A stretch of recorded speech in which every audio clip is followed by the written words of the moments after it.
Baiklah, pada kesempatan kali ini saya akan mencoba menjelaskan mengenai katarak senilis.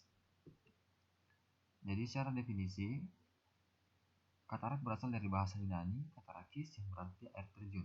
Kemudian, katarak adalah setiap keadaan kekeruhan pada lensa yang dapat terjadi akibat hidrasi atau penambahan cairan terhadap lensa, denaturasi protein lensa, ataupun dapat terjadi akibat kedua-duanya. Kemudian katarak senilis adalah katarak yang dicetuskan oleh faktor penuaan. Ya, di sini kita lihat anatomi dari lensa. Ternyata lensa itu adalah sebuah organ yang berbentuk biconvex yang menggantung di belakang iris, yang menggantung pada zonula fibers. Kemudian di bagian depannya itu atau bagian depan terdapat anterior dan posterior chamber. Kemudian di bagian belakang itu terdapat corpus vitreous.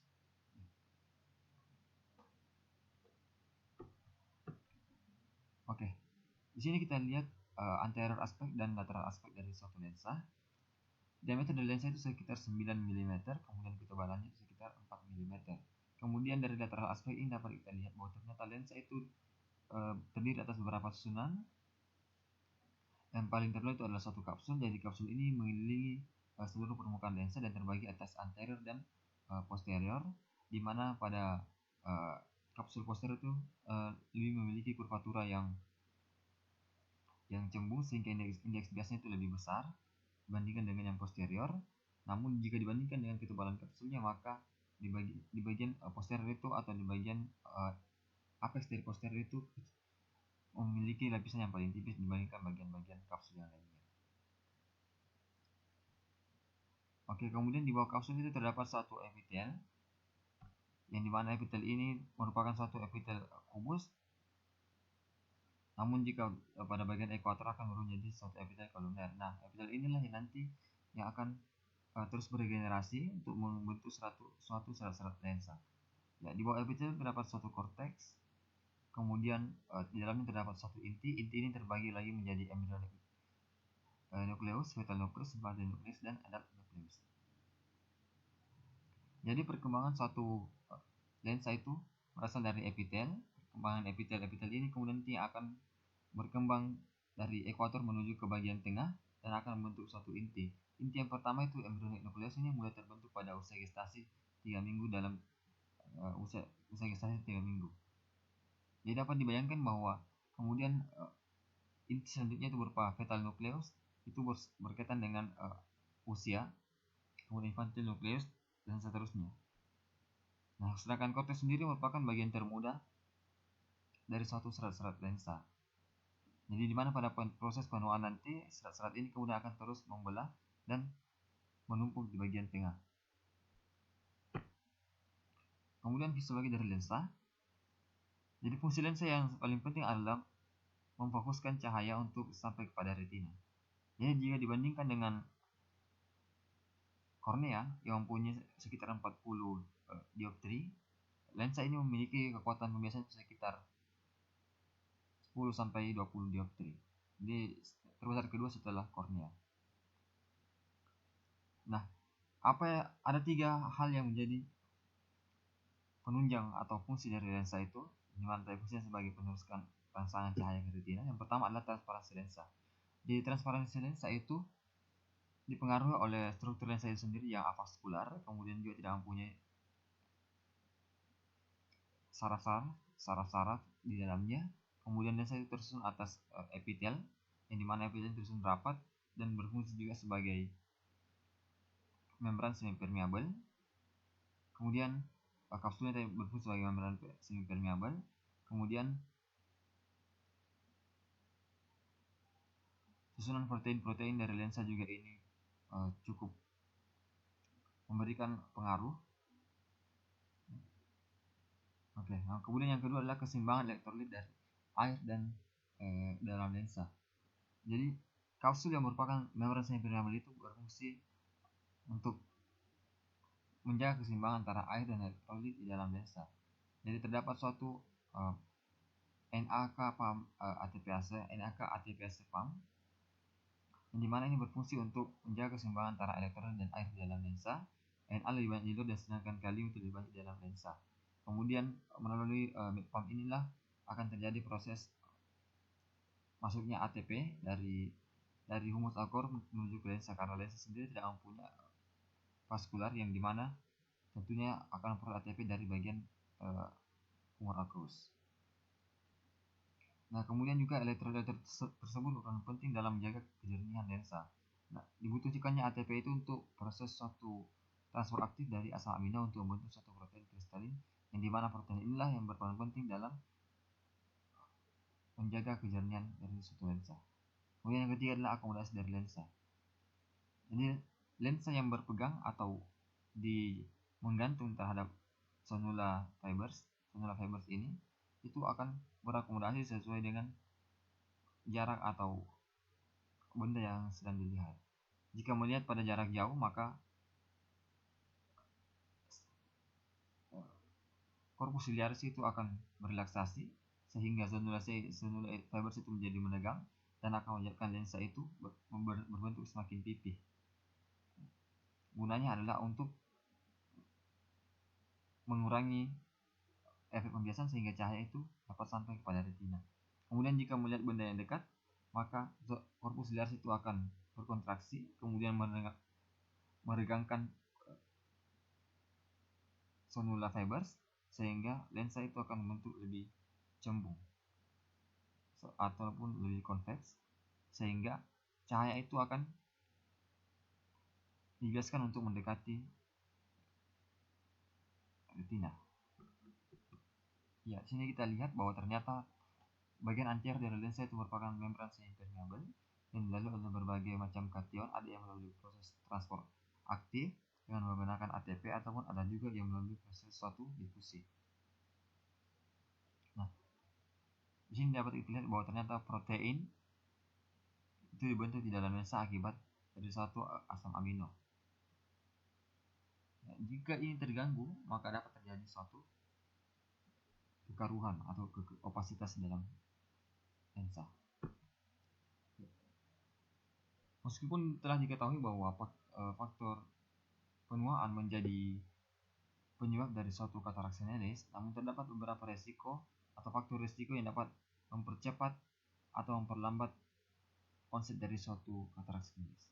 Yang pertama adalah usia. Jelas bahwa usia merupakan suatu faktor penting dalam terjadinya suatu katarak senelis ini, di mana tadi sudah dijelaskan bahwa epitel dari lensa itu mengalami proses pembelahan secara terus-menerus membentuk serat korteks, di mana serat korteks ini nanti itu akan terus terkompaksi atau menuju ke bagian tengah akibat adanya suatu tinisan serat-serat baru di belakangnya, sehingga pada akhirnya nanti itu akan membentuk suatu inti di bagian tengah dari lensa itu, yang mana akan menekan zat cair di dalam lensa yang menimbulkan kekeruhan. Kemudian jenis kelamin dibuktikan dalam penelitian bahwa perempuan lebih banyak terkena daripada laki-laki. Herediter tentu saja mempengaruhi bahwa ternyata jika terdapat faktor keturunan, maka kejadian atau onset dini lebih cepat terjadi. Kemudian radiasi UV akan mempengaruhi juga onset dini dari suatu katarak senelis. Faktor diet, kurangnya makan vitamin-vitamin seperti riboflavin, vitamin E dan vitamin C dapat mempercepat terjadinya onset dari katarak senelis. Dan rokok juga bahwa terdapat zat dalam rokok itu yang memberikan warna pada inti dari lensa sehingga akan terjadi kekeruhan. Nah, patofisiologinya itu sebenarnya mekanisme hilangnya transparansi lensa itu dapat dibagi berdasarkan atas dua, yaitu katarak nuklear dan katarak kortikal. Kemudian di mana pada katarak nuklear itu seperti yang sudah dijelaskan tadi bahwa proses pembelahan epitel itu akan berlangsung sepanjang hidup kita, dan pada akhirnya itu akan membentuk suatu mampatan di tengah mampatan inti dari lapisan-lapisan tadi, sehingga semakin lama semakin padat, sehingga zat cair atau jumlah air di dalam lensa yang sekitar 60% itu akan terdorong keluar sehingga akan menghasilkan suatu zat padat yang berada di tengah dari lensa, yang mana ini akan berubah menjadi warna kecoklatan atau kecoklat kuningan. Kemudian pada katarak kortikal yang terganggu adalah suatu proses biokimiawinya, yang mana tadi saya jelaskan bahwa pada proses fisiologisnya itu lensa itu membran dari lensa itu berfungsi sebagai membran semi-permeabel.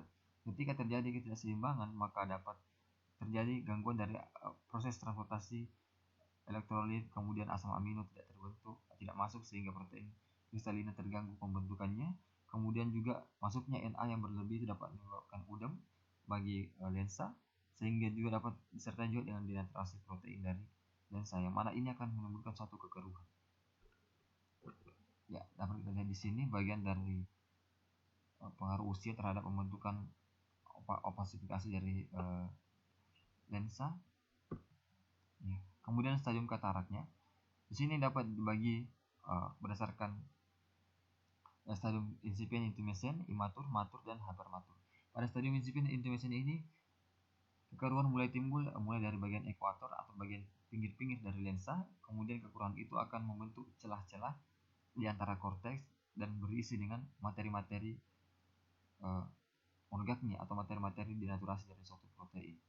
Ya, pada bagian ini, incipient dan intumescent ini, mulai terbentuk suatu adanya hidrasi atau udem terhadap lensa. Kemudian pada katarak imatur, kekeruhan mulai semakin menjadi dan hampir mengenai seluruh lapisan dari lensa, namun belum mengenai semuanya, sehingga terdapat cairan atau terdapat cairan di dalam lensa, masih terdapat cairan dalam lensa, dan juga masih terjadi udem di dalam lensa, sehingga pada fase ini itu dapat terjadi suatu glaukoma sekunder berupa glaukoma vakuomorfik akibat dari lensa udem tersebut kemudian menekan dari iris di depannya dan dapat menimbulkan suatu sumbatan terhadap trabecular meshwork, yang mana ini merupakan suatu katarak atau glaukoma sekunder akibat vakuomorfik pergerakan.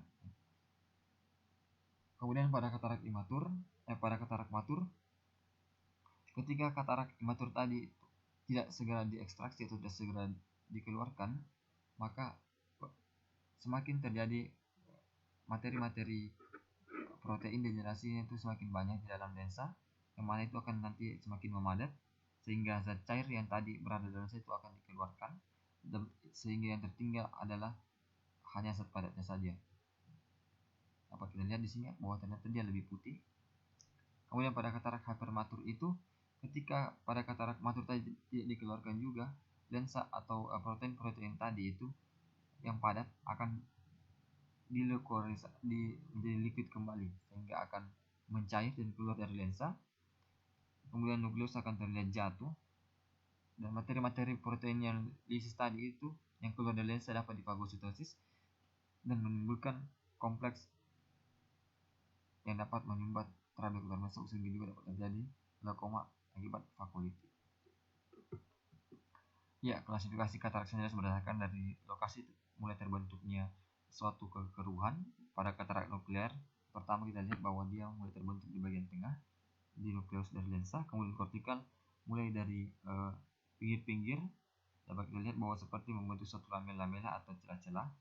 Kemudian pada katarak subkapsular posterior, yaitu kekeruhan mulai terbentuk di kapsul posterior, yang mana pada bagian ini juga merupakan suatu aksial titik masuknya cahaya, titik masuknya cahaya.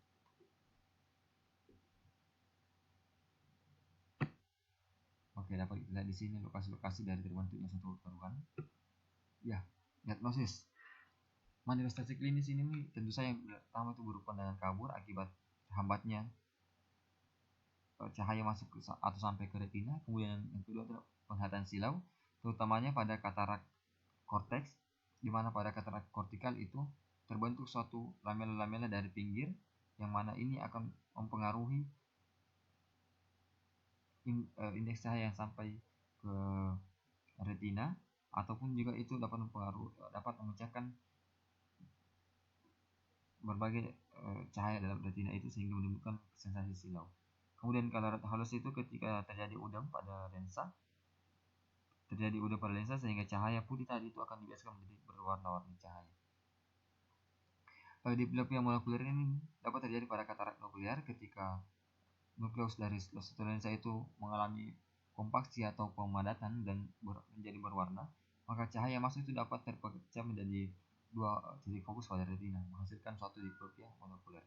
Dan bintik hitam itu juga dapat terjadi ketika terjadi suatu opasifikasi atau kecoklatan pada lensa, dapat kita lihat suatu bintik hitam.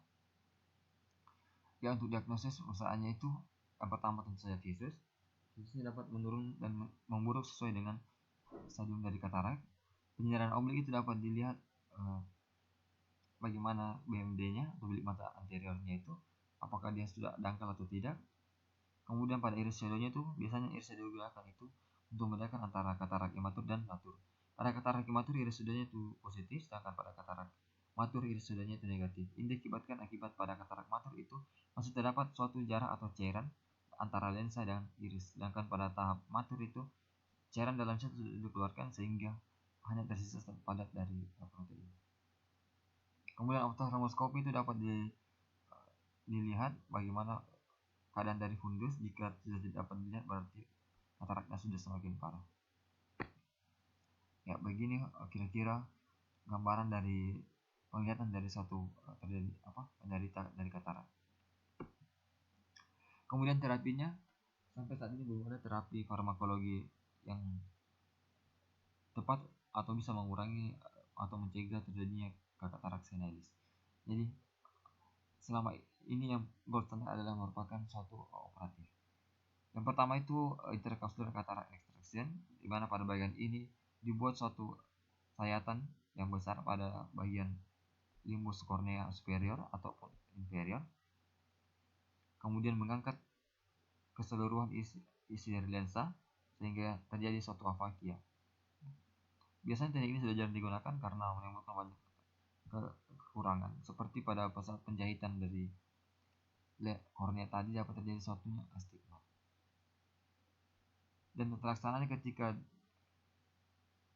lensa dicabut secara keseluruhan itu, maka akan digantikan oleh lensa baru, biasanya diletakkan di depan bilik mata anterior, ataupun jika tidak begitu maka dapat digunakan suatu kacamata yang besar dengan dioptri sekitar 10 dioptri, tapi sudah jarang digunakan. Kemudian ECCE atau extracapsular cataract extraction, prinsipnya hampir sama pada ECCE, namun pada jenis operasi seperti ini yang dikeluarkan dari lensa hanya bilik mata depan serta korteks dan intinya, sehingga yang tersisa adalah suatu bilik mata posterior, dimana pada yang tersisa inilah dapat digunakan atau dimasukkan suatu lensa intraocular lens.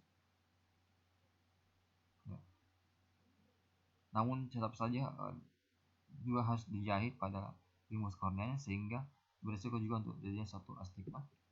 Kemudian pada small incision cataract surgery, jadi pada bagian ini dibuat suatu insisi yang kecil, kemudian dikeluarkan bilik mata depan beserta membran atau beserta korteks dari dan inti dari lensa tersebut, kemudian digantikan dengan intraocular lens. Pada bagian ini tidak perlu jahitan karena hanya dibuat six atau small incision. Ya, kemudian yang cukup populer pada tahun-tahun belakang ini adalah suatu paku emulsifikasi, di mana pada proses ini digunakan satu alat untuk menghancurkan katarak dengan cara emulsifikasi. Komplikasinya itu dapat terbentuk katarak vakomorfik, glaukoma vakomorfik, dan glaukoma vakuolitik. Komplikasi akibat operasi itu bisa terjadi suatu endotelitis. Ya, prognosisnya itu cukup baik, sekitar 10%. Kemudian pasien dapat dikoreksi dengan perbaikan pada Snellen chart. Terima kasih.